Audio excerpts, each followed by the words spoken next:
Welcome back for another video. Still one game left before the game week concludes, but with another Friday deadline this week, it's an earlier team selection video again. I'm sitting on 55 points as it stands, which is a really small red arrow. I've gone down about 400 places. I actually need your feedback. I was working on a redesign on the bit that shows my points, my rank, my chips used, etc. This is what the old one looks like, and then here's what the new one looks like. I might still tweak it a little bit, but I think it's an overall improvement, and it's a consistent design with my website and the app. In case you didn't know, by the way, fpl.page is the URL of my website. It's free to use. Or if you search FPL Focal in the App Store, you can get the app for free as well. It's got some helpful FPL tools like checking your live rank, live bonus points, fixture ticker and all sorts. And there's some more features coming really soon as well. If you'd like to support the high running costs, optionally for £1.49, you can hide the ads, you can rearrange widgets, choose a theme, and the first month's completely free as well to decide if you actually like it. Anyway, back to the team. It was a pretty horrendous start to the week actually. Blanks from Palmer, Munoz, Tarkowski, Mbumo, Vissa, Isak, Bruno. So I was a little bit surprised to only drop 400 places, to be honest. Definitely a low scoring week compared to the huge scores we had last game week. I decided against that -4 hit to sell Bruno and Tarkowski for Trossard and Gabriel, who both got 6 points actually, so that would have been no points gained or lost there. So let's see if the extra free transfer and keeping Tarkowski works out. Everton do have West Ham home in Gameweek 29 to be fair. Salah, Trent and Slot left to play in my team then. Huge credit to any of you that sold Isak to Watkins. I think that was a really high risk, high reward play, and it did come off, especially given the slight doubt whether Watkins starts. The last couple of game weeks have been pretty poor for my team. Not massive red arrows, but obviously with the assistant manager active, I would have expected a bit more. However, I'm actually overall happy with the players in my team. I feel only Bruno is the questionable pick, and if we weren't working towards a blank Gameweek 29, he'd be gone by now. As it happens, I think it's too luxury to sell him. I'll be a man lighter in the blank Gameweek if I sell him now. Actually, we've not had a proper chance to talk about the double Gameweek 32 announcement last week. The Premier League completely surprised us with this one. Historically, they avoid rescheduling games during the Champions League weeks at all costs, and the gloves are off for whatever reason. Maybe they're not happy with the expanded Champions League schedule, not sure. But Crystal Palace and Newcastle are now guaranteed to blank in Gameweek 29, and they're guaranteed to double in Gameweek 32. So I've made a graphic here for you. The top two here are locked in. So the blank in 29, the double in 32, and then the bottom two are predictions based on the market odds. So we could have Villa, Bournemouth, Ipswich, Man City, Man United and Newcastle double in Gameweek 33, followed by them blanking in Gameweek 34.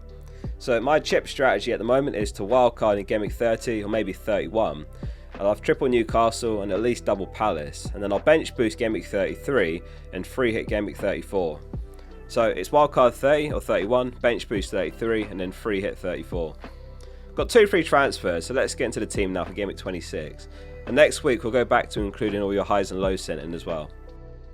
So in goal it's Raya with a home game to West Ham. After watching Arsenal against Leicester without Havertz, I think this could be a tough game. Sterling, Trossard, Waneri was the front three. Sterling was so ineffective. Trossard didn't have the best game as striker, though things did improve after he moved to the left wing. And of course Moreno came on as striker and he scored a brace. Arsenal top of the Gameweek 26 clean sheet probabilities, given a 52% chance for this one. Brighton and Bournemouth are second, they're against Southampton and Wolves respectively, they're just a 36% chance for them. I'm considering a defender transfer this week, which would mean dropping Tarkowski to the bench, though I'm honestly wondering how bad Man United home really is right now. It would be a Bournemouth defender that comes in, so is a Bournemouth defender with Wolves home slightly better than Tarkowski home to Man United? I'm going to be monitoring the Man United injury news for sure. They had so many players out last match to the point there was no impact subs. It was just a bench filled with kids plus Lindelof. Having rolled last game week, I'm also considering a manager transfer. We've had the back-to-back double game week, so why not go out with a bang and have some fun chasing table bonus? I think Palace are one opportunity. I've got Munoz in my team as my only Palace asset. I really like the idea of backing a team that I already own players in as well, like Palace. Brentford of course don't have the table bonus, though I am doubled up for example, so higher upside there. Trent's got a really tough fixture away at the Etihad next, low clean sheet potential there, but he's in the never bench him no matter the fixture camp, so he's definitely going to be starting for me. It's a huge game as well, with City starting to show some form, and obviously Liverpool's hectic schedule won't have done them any favours. Onto the midfield, which is Bruno, Salah, Palmer, Semenyo and Mbumo. I'm finding captaincy a real headache this week. Like, if in doubt, I'm just going to keep it simple on Salah. Well, let's not forget, we're witnessing a record-breaking season. He just needs 45 points in all his remaining games. That's 3.5 points per game, and he'll beat the all-time record for FPL points in the season, so 3.5 points per game on average needed. He's averaging 10.4. He's blanked 4 times in 25 game weeks. What more can you ask for, really?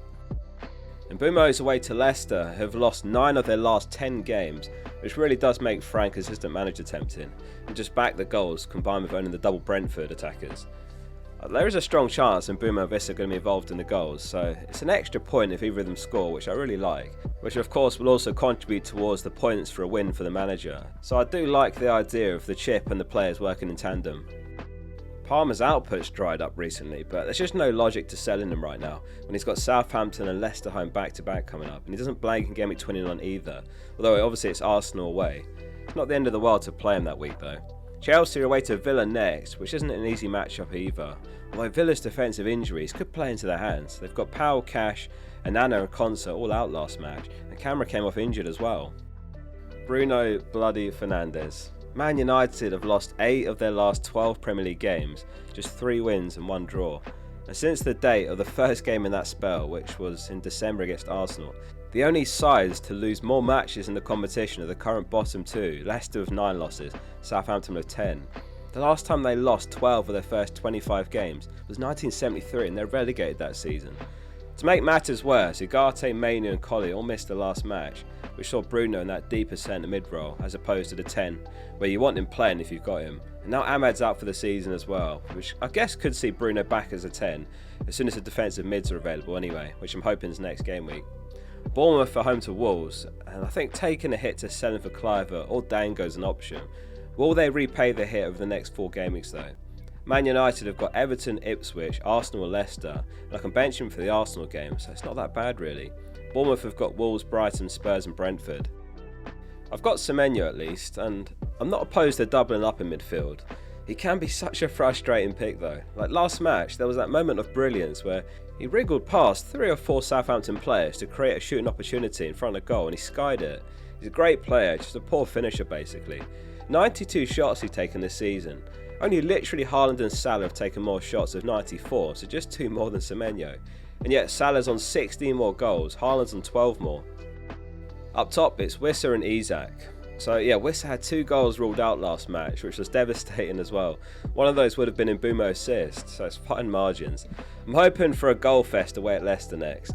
Over the last 6 game weeks, only Mateta and Salah have actually got a higher expected goal involvement than Wissa's 4.99. And the next highest is in Mbumo in fact at 4.93 XGI, so the signs are there that the points will come.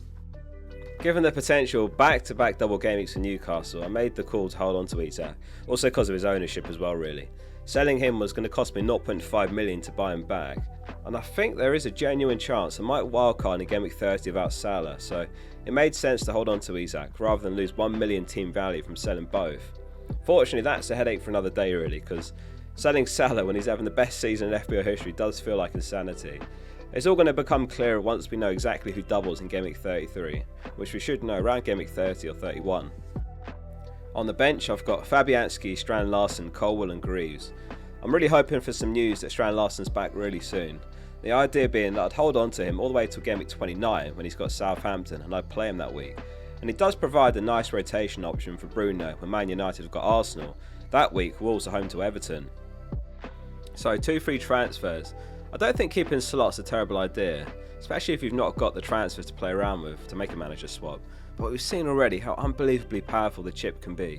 Like Herzler with a single game week scored 21 points against Chelsea last match. He's only 1.1 million. Like a better way of putting it is, the cheapest player a player can be in FPL is 4 million, at least as a starting price. Unless they fall of course, but there's no chance even a 4 million player is scoring you 21 points. Now Rob T made a nice graphic here with the projected assistant manager points. So Arteta's top, no table bonus of course, but they're top of the clean sheet odds and the best win percentage odds. Glasner and Van Nistelrooy joint second on 8 projected points. Now I've got the Brentford double up, so I'm not a fan of backing Leicester. Don't get me wrong, when they're playing home they could get a result there. Even a draw is great with table bonus, but I've got double Brentford, so why not chase the maximum upside? Crystal Palace have got Fulham. Interesting stat for you here. Fulham have kind of struggled to get results against the bottom teams this season. The bottom 5 currently in the table is West Ham, Wolves, Ipswich, Leicester and Southampton. They drew with West Ham, they lost to Wolves, they drew with Ipswich, they did beat Leicester and they drew with Southampton home. 4 of those 5 they would have bagged table bonus. Or if we do the bottom 6 and include Man United, they also lost to Man United home a few weeks ago. I've got 0.3 million in the bank. Slot to Glasner frees up 0.7 million, so I'll have 1 million total in the bank free. So the plan with the second transfer would be Greaves to Howsam. This gets me a pretty solid defender for Gameweek 26 and blank Gameweek 29. And in between that, when Bournemouth are away to Brighton and Spurs, I do have Colwill, who's home to Southampton and Leicester, to tide me over those 2 weeks. I know Chelsea have been shocking, but I've got to play Colwill when he's against 2 teams that are favourites to go down. Not that playing Howson against those 2 teams away would be terrible, like if there's an unexpected injury or some reason I need to play him. Let us know in the comments how you're getting on, and thanks as always for watching. Don't forget to install the FPL Focal app if you've not got it, and subscribe if you're not ready as well. See you soon for the next one.